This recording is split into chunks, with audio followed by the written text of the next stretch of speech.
Hi guys, in this video I'm going to show you how to change your profile picture on the TikTok app. First of all, let's launch the TikTok app. You want to click on the app when you want to launch it. Then you want to go on your profile. You click on the lower right corner if you have a default feed from TikTok.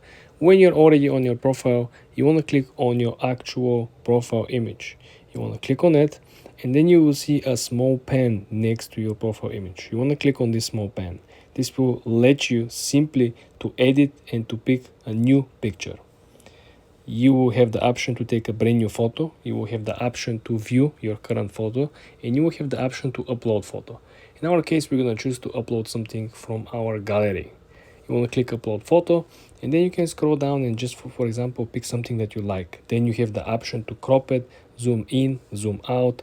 You have the option to preview, and you have, very important, this is a new feature, to publish this photo. This will appear as a post next to the other videos or next to your stories. You have the option to do so. For more questions and reviews about different topics and tricks, subscribe and come back for more.